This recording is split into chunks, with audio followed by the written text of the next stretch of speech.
আমাদের দিন অধিকাংশ নারীরা জাহান্নামের আগুনে তারা দাও দাও দাও দাও করে পড়তে আসে।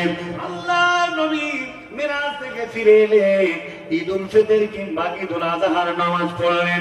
বিশ্ব নবী নামাজ পড়ে মহিলার কাতার পুরুষের কাতারকে ফাড়ি দিয়ে নিয়ে চলে গেলেন, লাঠিতে ভর দিলেন। বিশ্ব নবী বলছেন, ইয়া মাসারান নিসা তাসাদদাকনা ফাইন্না উরিদাকুনা আকসারনা লিন্নার। ও মহিলার দলেরা, তোমরা সাদাকা করো, তোমরা খায়রিয়াত করো। আমি দেখে এলাম অধিকাংশ মেয়েরা জাহান্নামের আগুনে তারা দাও দাও দাও দাও করে পড়তে আছি। আগুনের ফুলকির নেই, মেয়েরা কালার হয়ে জ্বলতে জ্বলতে ভেসে যাচ্ছে। আমি মুহাম্মদ সাল্লাল্লাহু আলাইহি ওয়াসাল্লাম দেখে এলাম। ভাইরা আমার, কি অবস্থা জেনে রাখবেন। আল্লাহ নবী বললেন, তোমরা জাহান্নাম থেকে যদি বাঁচো, খায়রাত করো, দান করো, সাদাকা করো। দুটি লাভ হবে। আর একটা লাভ হবে কি, তোমার যখন মাসে মাসে হাইল হয় আর এই অবস্থায় তোমার স্বামী নামাজ পড়ে নেয়, তোমার স্বামী মসজিদে যায়, তোমার স্বামী ইবাদত করে, তোমার নামাজ নাই, তুমি ওই সময় তুমি দান ও খায়রাত করো, তুমি তাসবিহ তাহলিল করো, তোমার এটা তোমার স্বামীর ইবাদত করবে, নেকি অর্জন হবে।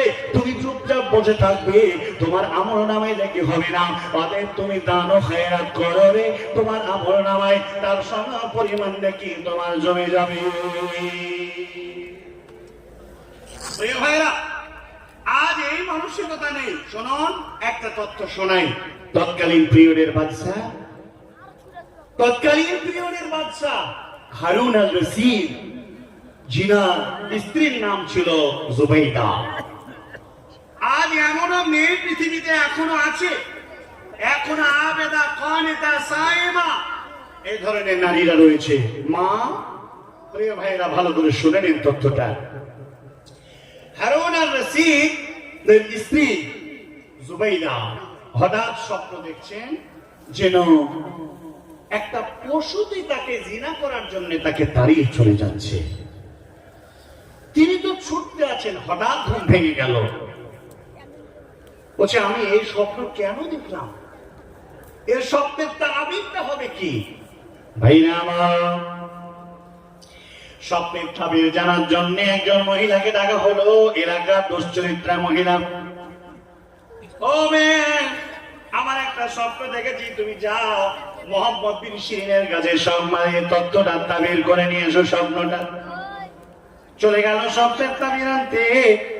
যাওয়ার পরে বলছেন, এই স্বপ্ন দেখা হয়েছে, তাবিরটা হবে কি?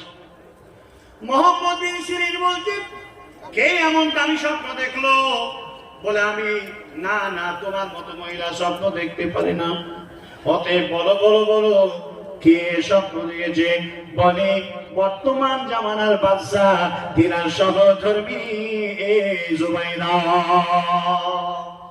জুবাইদাকে বলে দাও, জীবনে জুবাইদা এমন কত কোন কাজ করবে যে কাজের বিনিময়ে আল্লাহ জান্নাত খানা লাভ করবে। বন্ধুরে আমার, এসে জানিয়ে দেওয়া হলো। জুবাইদা চমৎকার খুশি হয়ে গেল। একদিন হঠাৎ করে দৈবক্রমে তার স্বামী, তৎকালীন পিরিয়ডের রাজা, এই বাগদাদের রাজা, মানে হারুন আল রশিদকে বলছে, বাবা আমার স্বামী যান, আমি আপনার কাছে বলতে চাই, আমি করব কি?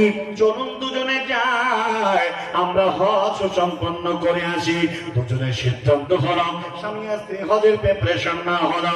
হজে চলে যাওয়ার আগে স্বামীকে বলছেন, জুবাইদা, আমি আপনার কাছে একটি কথা বলতে চাই। আপনার কাছে আমার যত মোহরানা রয়েছে, আমি যেটা জমা রেখেছি, স্বামী চান ওগুলো আপনি আমাকে দিয়ে দেন। জমা দিয়ে দেওয়া হলো। বলে, এবার যাই, চলুন হজ হলো। বাইতুল্লাহ কাবাকে 7 পাক দিয়ে পরিক্রমা করা হলো। সেখানে আপনার ওই মাকামে ইব্রাহিমে দুই রাকাত সালাত আদায় হলো। তারপরে জমজমের পানি পান করা হলো। সাফা মারওয়া 7 বার মা হাজিরা যেমন হযরত ইসমাঈলকে শুইয়ে রেখে ধরেছিলেন, আজকে এই সুন্নতটা কিয়ামত পর্যন্ত জারি আছে। বাপজান, জননী মা গো, সেই সাই করা হলো, সাফা মারওয়া ধরা হলো, মাথা নাড়া করা হলো। মহিলারা মাথা নাড়া করবে না, তার চুলটাকে একটু ছেটে নেবে, ছেটে না হলো, উমরা হলো, হজ কমপ্লিট হলো, আরাফায় যাওয়া হলো, মিনায় যাওয়া হলো, মুজদালিফায় পাথর না হলো, শয়তানকে নিক্ষেপ করা হলো। এরপরে কুরবানি করে ফিরে এলো কাবাতে, আর কাবা ইসমাইল তওয়াফ করলো, সাই করলো, পূর্ণাঙ্গ হজ কমপ্লিট হয়ে গেল। জুবাইদা বলছে, স্বামী জান আপনি বলে ফিরে যান, আমার কিছু কাজ রয়েছে। বাদশা চলে গেল, জুবাইদা থেকে গেল। মহারানী, রাজকুমার, মহারানী, ওই মানে আপনার বাদশাহ বিবি এই জুবাইদা থেকে গেল। হঠাৎ করে সেই কালের মানে মন্ত্রী পরিষদকে ডাকা হলো। ও মন্ত্রী পরিষদ, আপনারা শোনো, আমি একটি কাজ করতে চাই। কাজটা হলো কি, আমি পানির ব্যবস্থা করতে চাই। হজের মাঝে আমি যা দৃশ্য দেখলাম, হজের মাঝে যে আমি সমস্যা দেখলাম, আমি বাগদাদ শহর থেকে পানির একটি কলমের কূপ আমি মানে ক্যানেল বানাতে চাই। আপনি কি বলছেন একবার ভেবে দেখেছেন? বলে কেন? বাগদাদ থেকে পানি টেনে নিয়ে আরাফার মাঠে, মিনার মাঠ পর্যন্ত, আরাফার মাঠ পর্যন্ত নিয়ে আসা কত খরচ হতে পারে জানেন? পাহাড় কেটে কেটে কেটে কেটে কেটে কেটে নহর বানানো হবে। আপনি জানেন কত খরচ? ইমানদার মহিলা জুবাইদা বলছেন, শুনুন, এক একটা গাইদের কবে যদি এক বস্তা করে মোহর ঢেলে দিতে হয়, আমি ঢেলে দেওয়ার জন্য রাজি আছি। কিন্তু আল্লাহর বান্দা, আল্লাহর মেহমান হজ করতে এসে পানির সংকট পাবে, এটা মেনে নিব না।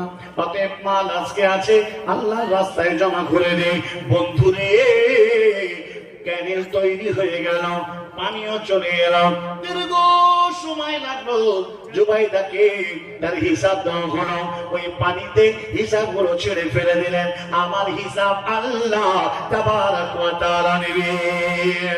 মা জুবাইদা সম্পূর্ণ করে বাড়ি ফিরে এলেন। হযরত সেই সময় বাদশাহ হারুন আর-রশিদ বলছেন, বিবি জান তুমি এতদিন থেকে এলে, কি তুমি নিয়ে এলে আমাকে দেখাও। তিনি হাসতে হাসতে বলছেন, স্বামী গো, আমি জান্নাতের টিকিট এনেছি। বলে দেখাও। বলে না দেখাবো না। বলে দেখাও। বলে না দেখাবো না। বলছি এই কথা বলতে বলতে মনে করেন দুজনে ঠাট্টা এরকি করতে করতে দুজনে রাগান্বিত হয়ে দুই সাইডে ঘুরে গিয়ে ঘুমিয়ে গেছে। হঠাৎ বাদশাহ হারুন আর-রশিদ স্বপ্ন দেখছেন। কি স্বপ্ন? জুবাইদা মারা গেছে। উনি হচকচি স্বপ্ন যোগে বলেন, বিবি জান কিছুক্ষণ আগে তোমার কাছে আমি জান্নাতের টিকিট এনেছি বলে ঠাট্টা করে চাইলাম, তুমি চলে গেলে। খন্দন করতে শুরু করলেন। লেখক বলছেন, গোসল বানিয়ে দিলেন তিনি নিজের স্বপ্নে, কাফন পরায় দিলেন, কাঁধে করে নিয়ে চলে গেলেন কবর পর্যন্ত। কবরে নিয়ে যাওয়ার পরে কবরে নামানো হলো, ওপরটাকে পর্দা দিয়ে ঢেকে দেওয়া হলো। বাদশাহ হারুন আর-রশিদ শোকাক্রান্ত হয়ে, শোকে জড়সড় হয়ে বিবিকে শেষ জীবনের দেখা আর মাটি দিয়ে ঢেকে দেওয়ার আগে আর জীবনে দেখা যাবে না। আমার এত দামি বিবি, আমার এত বড় মানে সহধর্মিনী জমিনের বুকে দুনিয়ায় বেঁচেছিলাম, আমি শেষ জীবনের সাক্ষাৎটা করব। পর্দাটা খুলে দিয়ে যখন দেখা গেল, সে যেন জেগে গেল আর ওই কবরের সুড়ঙ্গ পথ হয়ে গেল। চলতে শুরু করলো, চলতে চলতে চলতে একদিকে পেছন দিকে দৌড়ায় হারুন আর-রশিদ। বিবি দৌড়িয়ে যায়, বিবি দাঁড়াও, দাঁড়ায় নাই, উঁচু প্রাসাদে উঠে গেল। বলে, স্বামী যান এখানে আসা যাবে না, আসা যাবে না, অতএব ফিরে যান, আমি এই জায়গায় চলে গেছি, অতএব আর আসা যাবে না।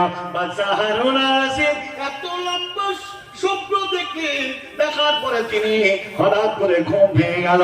দুই খন্ডক দিয়ে পানি ঘুরতে আছে, এই জুবাইদার জন্য কন্দন কন্দন করতে আছে। বন্ধুরে, এই জুবাইদা দেখে পাশে শুয়ে আছে, চাপড়ে ধরে গিয়ে বলছে, ও বিবি, হাইরে আমার ভালোবাসার অর্ধাঙ্গিনী, তুমি এতক্ষণ মারা গেছিলে, তোমাকে গোসল দিলাম, কাপড় পরিয়ে দিলাম, এবার তোমাকে কবরে শোয়ালাম, দেখলাম এই দৃশ্য, সুড়ঙ্গ পথ দিয়ে চলে গেলে, উঁচু প্রাসাদে উঠে গেলে, বলে স্বামী আর আসা যাবে না।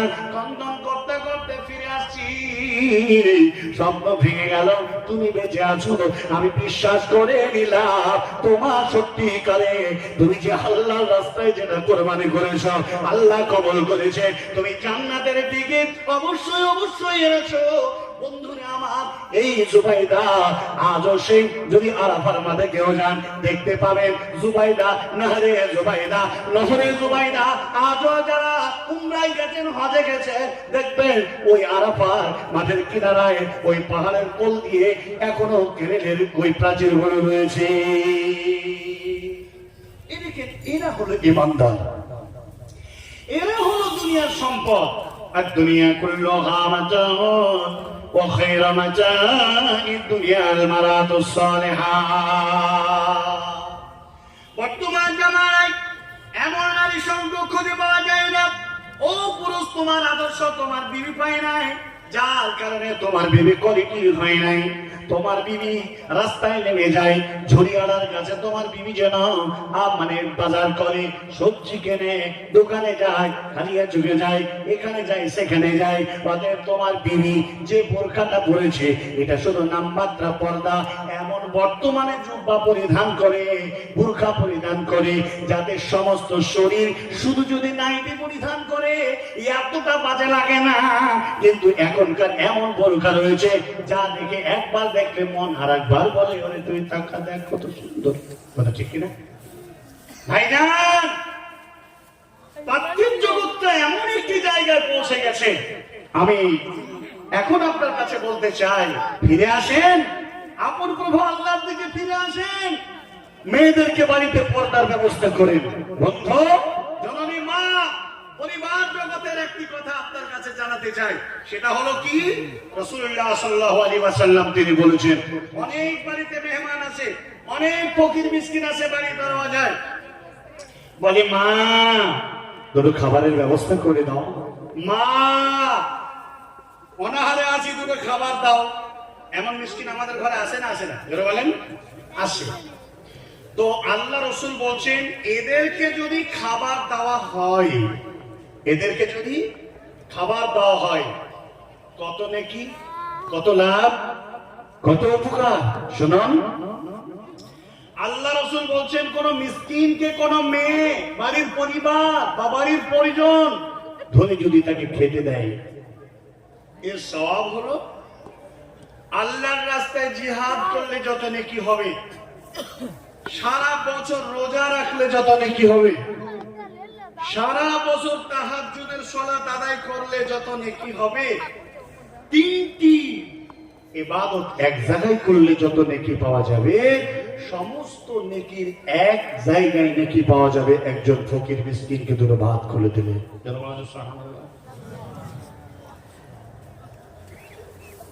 এগুলো আপনার বাড়িতে থাকতে হবে, এগুলো আপনার অর্ধাঙ্গিনী আপনার এই কাজে নিয়োজিত থাকবে। কোন মেয়ে আছেন, কোন নারী আছেন যে একজন স্বামীকে সৎ সহজ দেয়? জীবনের মুখে জেনে রাখবেন, জেনে রাখবেন অধিকাংশ নারীরা আল্লাহ তাবারক ওয়া তাআলা সন্তুষ্ট অর্জন করতে ভুলে যায়। আর একটি তথ্য সেদিন দেখলাম, একটা তথ্য সেদিন দেখলাম, ওরা নিজের সংসারটা বোঝে, আখিরাত খুব কম বোঝে। অধিকাংশ মেয়ে আবার আছে যারা আল্লাহর সন্তুষ্টি বুঝে, তার স্বামীকে কন্ট্রোল করতে পারে না, বিড়িখোর স্বামীকে বিড়ি ছড়াতে পারে না, তামাকখোর মানে স্বামীকে তামাক ছড়াতে পারে না, গুলগোটকাখোর মানে স্বামীকে গুলগোটকা ছড়াতে পারে না। জেনে রাখবেন যে সমস্ত পুরুষেরা, আমি একটি কথা আপনাকে জেনে যাই, এই যতজন লোক আপনারা আছেন যারা প্রত্যেক দিন ফজরের নামাজ পড়েন, ফজরের নামাজ জামাত সহকারে পড়েন, এমন লোকের হাত তোলেন। ফজরের নামাজ যারা পড়েন তারা হাত তোলেন, জামাতে জামাতে ফজরের নামাজ, আলহামদুলিল্লাহ। আর বাকিরা ফজরের জামাতে যেতে পারেন না নাকি? নাকি ব্যাপার?